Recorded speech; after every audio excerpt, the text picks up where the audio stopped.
Olá, pessoal. Meu nome é Eduardo Tavares, eu sou o cofundador da Quantic Pass e hoje eu vou falar um pouquinho sobre o tema de autenticação de identidades, mais especificamente sobre biometria comportamental, né? Então, a gente está aí dentro do tema de IAM, né? Seria a parte A, né, do IAM, a parte de acesso, né, gestão do acesso. Bom, então, primeiro um contexto, né? O que a gente chama de tempestade perfeita. A gente está vivendo um momento bastante peculiar, né, onde tem ocorrido vários eventos relevantes para o nosso, não só o nosso, né, de setor, mas todos os setores de tecnologia no geral, e da indústria, né, como um todo. Então, onde a gente vê, né, uma explosão de novos usuários, de novos serviços online, e tudo isso tem o seu lado positivo, como também o seu lado de cuidado, né, de atenção.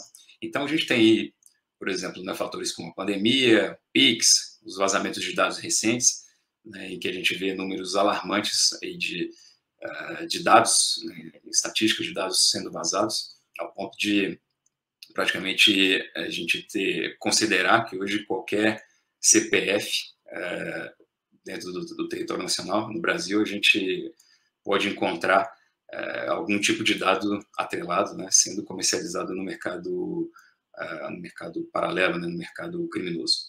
Então, isso tudo aumenta a superfície de ataque, né, de exploração pelos criminosos, pelos cybercriminosos. E aí é onde a gente tem que, né, a indústria de proteção, a indústria de cibersegurança, de autenticação, como um todo, tem que buscar novos mecanismos, né, aperfeiçoar os mecanismos já existentes e pôr em prática o uso de novas tecnologias. Então, a mais amplamente implementada, né, de todas é a biometria fisiológica, a biometria física, como é mais comumente chamada. Então, biometria é o resgate. Mas será? Então, quando a gente começa a implementar um mecanismo de proteção, aquela velha briga de gato e rato, né?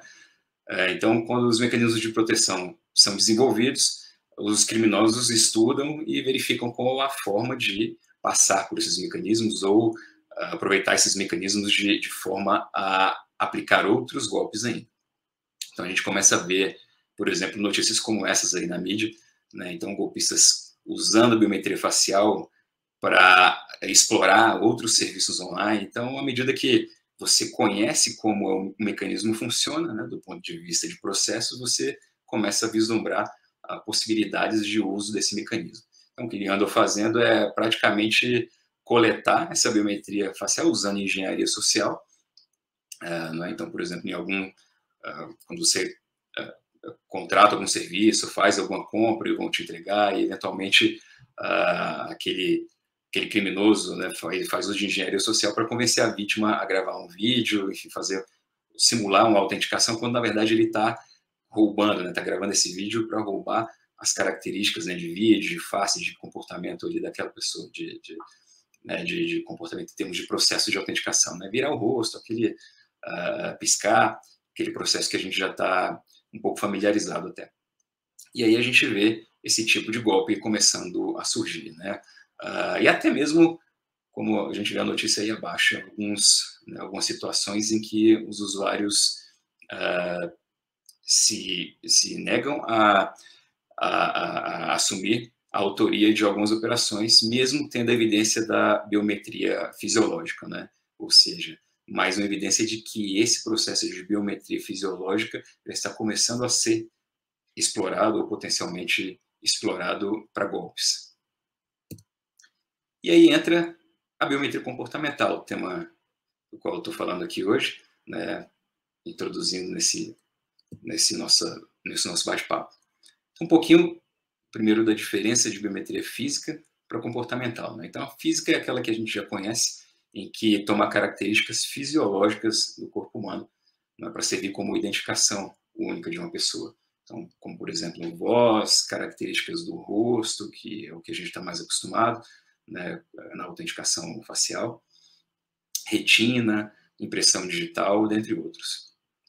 E, para complementar essa biometria, vem a biometria comportamental.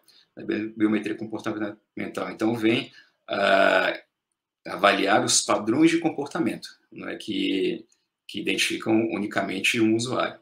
Então, exemplos: ritmo de digitação, esforço do toque na tela, por exemplo, no touchscreen, na tela do celular, cadência de caminhada, né, o giro que você dá, a inclinação que você segura o dispositivo, no caso de um celular. Então, tudo isso denota um comportamento que, quando